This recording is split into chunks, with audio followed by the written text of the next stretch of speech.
is the Poco F6 and we already know how good it is, right?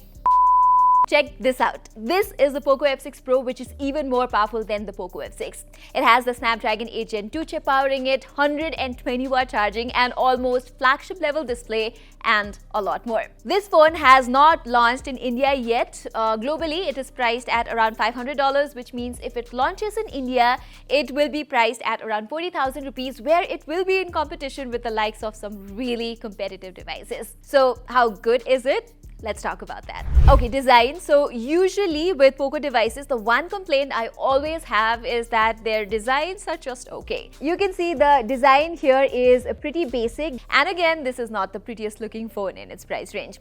Honestly, I am not a fan of this huge camera cutout that for some reason most Poco devices do not let go. I do appreciate that this one brings back glass material at the back instead of plastic, and it feels better and more robust in the hands when compared to the Poco F6, but that upgrade in design, especially these aluminum frames, has also added a little heft to the device, making it heavier than the Poco F6.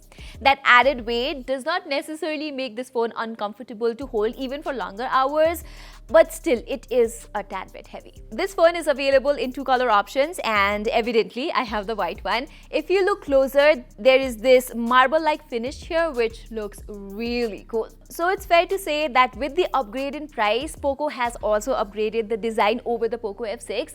It might not seem so in pictures and videos, but in real life, the Pro variant does look and feel better. Even the display side of things looks promising here. First of all, I love that this one has a flat display, and Poco has been very creative here because the display is flat, as I said, but the back here is a bit curved. So when you're watching movies or while scrolling through reels, the grip here feels very natural and comfortable. Second, the quality of this screen is top notch. It's a 12-bit AMOLED display that can go really bright and has nice color reproduction as well as depth response. However, I have to tell you that the displays on the Poco F6 and the F6 Pro are quite similar in most aspects, except that the Poco F6 Pro is slightly brighter and has higher PWM dimming numbers. I feel like in the Pro model, at least, Poco could have given something different here, like an LTPO display that we get on the Realme GT60 or the OnePlus 12R for that matter. At the current circumstances, the display here is really nice, yes, but I don't think it's Pro enough. Also, there's a little bit of doglapan here. The Poco F6 has Gorilla Glass Victus protection, but the F6 Pro only has Gorilla Glass 5, which again is not Pro enough. I really think Poco could have done a little better in the display aspect. Anyway, let's talk about the performance, which is probably the most exciting aspect here. The Poco F6 Pro comes with last year's flagship chip, the Snapdragon 8 Gen 2, which is the same chip that you get on the OnePlus 12R.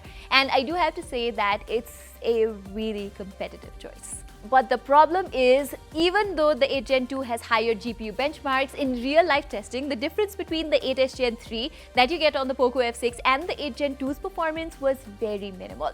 Here are the gaming results of a few of the games like Genshin Impact, where the difference is not more than 2 to 3 FPS.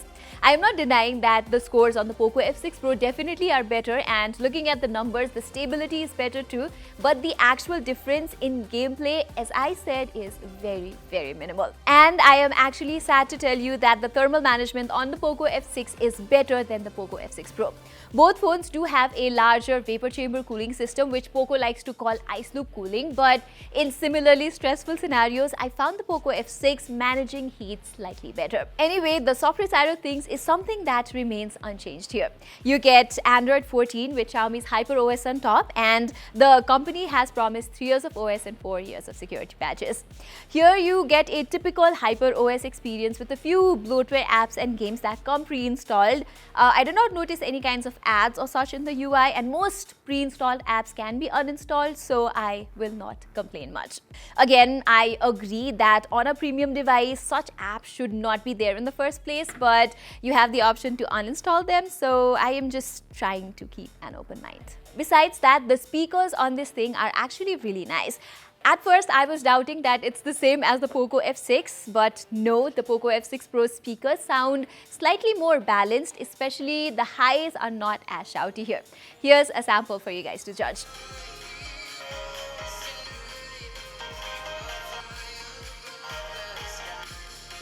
And even the haptics on this thing are better. I did mention this in my Poco F6 review that I didn't quite feel like the haptics are precise enough and impactful, but on the Poco F6 Pro they are nice. The vibration is quite pleasant while typing or while interacting with the UI. Okay, moving on, how's the camera on this thing then?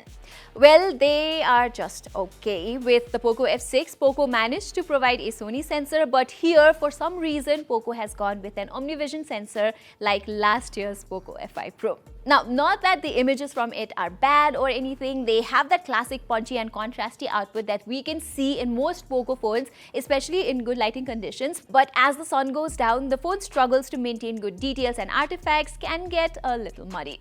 I feel like the dynamic range in images could have been a little better too. This phone is able to maintain considerably good skin tone in portraits though, a bit better than the Poco F6 actually.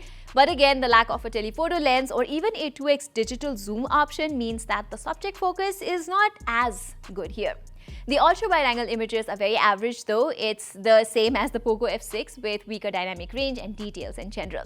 And the selfies especially are not so good. There's this weird tint in the images and the photos are not very sharp, and in fact the Poco F6 brings out better selfies than the F6 Pro. I will not complain much about the nighttime images though. They're sharp enough, have good details, and the color reproduction is eye-catchy too. Even on the videography side, you get the option to shoot up to 8K 24 FPS, but I preferred using the 4K 60 FPS option instead since the output is more stable with good colors. You will notice slight jerks sometimes, but nothing major. However, I really wish Poco had given a 4K recording option in the selfie camera too. As always, you can shoot up to 1080p 60 FPS here and nothing more. The output is not bad, but still the limitation with the resolution is a little disappointing.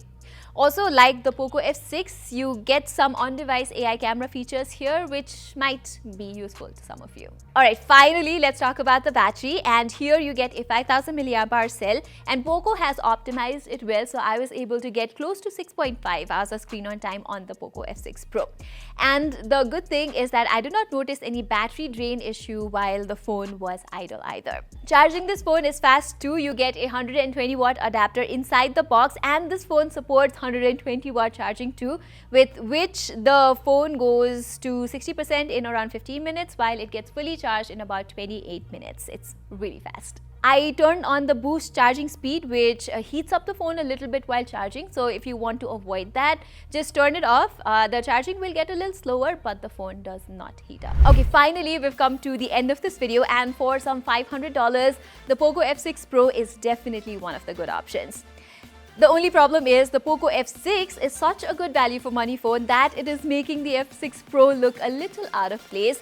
If you're a performance-centric user, getting the Poco F6 Pro over the F6 is not going to make a lot of difference. While I use this phone, I really wished its cameras were more versatile, and also Poco could have included a few standout features like an LTPO display, better ingress protection, better glass protection, etc. So if I were investing $500, I would rather go for options like the Pixel 8 or even last year's Galaxy S23, which is available with good discounts time and again.